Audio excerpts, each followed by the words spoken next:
bit different from when you were here 2 years ago with New York Traffic. You're here with White Abarrio, who's the Florida Derby winner. Just talk about the difference coming with him versus coming with New York Traffic a couple years ago. Yeah, I mean, obviously the activity on the background on backside is a lot more this time. Last time it was very quiet and there were no fans on race day, so it's different in that aspect, and just thankful to be back here again. Talk about how he's been doing since the Florida Derby. I know he had a nice work after the races the other day. Yeah, he's had a good preparation. He's had 3 works, and each of them have been better than the other, I would say. His last one the best yet. And shipped in well. Had first day galloping today on the track. So far, so good. As far as a horse going into a race, we're pleased with where he's at. And talk about his last race, the Florida Derby. That's been such a successful prep, but it doesn't seem like it's getting as much respect as it has some years this year.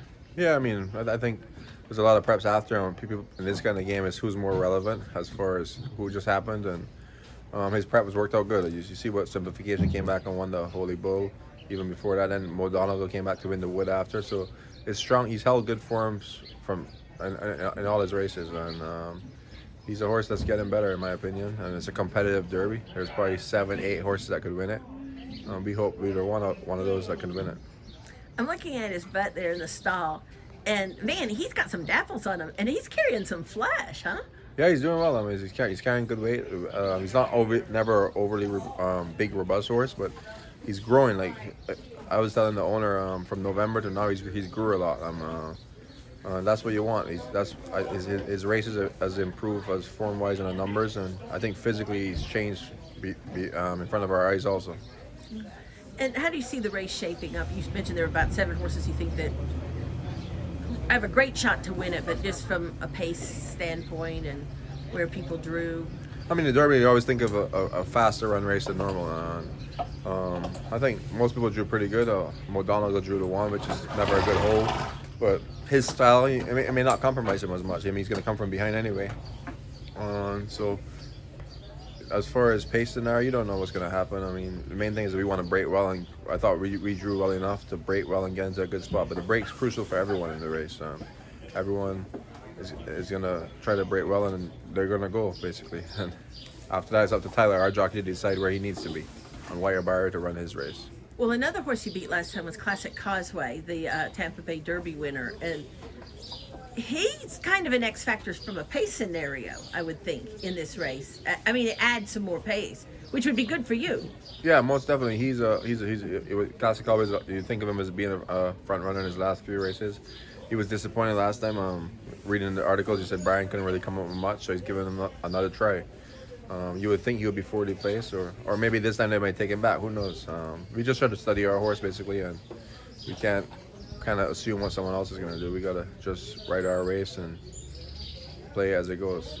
Well, another race that's been producing a lot of winners is the Kentucky Jockey Club that you came in last fall to run in. Did you run in that race in part because there's a race here on the first Saturday in May? Yeah, most definitely. You're thinking that in the back of your mind. Obviously, to get in here is much harder after that, but that was the reason. The Jockey Club, it was a good race to win in its own right, to try to win. We didn't win it, but to have a race over the track and to that he shipped well enough, and I thought that day he overcame some adversity. He was tucked in. He was a little keen early on, and then he took some dirt, a lot of dirt actually, and then he didn't get out to about the 8th pole. And after the race, I told the owners it was disappointing to get beat, but I think he's going to learn a lot from this race and move forward, and so far he has, and hopefully it continues. Yeah. How different is he now versus, was that only his second start? That was his third race. Second start for us, but his third race.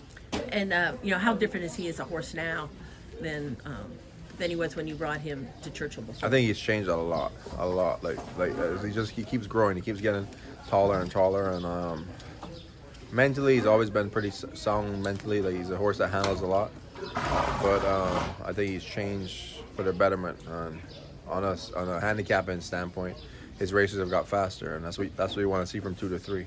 We space his races to only have him give him 2 races to hopefully he can fire his best shot in the Derby, and he needs to improve to win the Derby. But if he improves 2 to 3 lengths, which we think's well within the reach, we think it's possible. What do you think about Zandon being the favorite, slight favorite over Epicenter?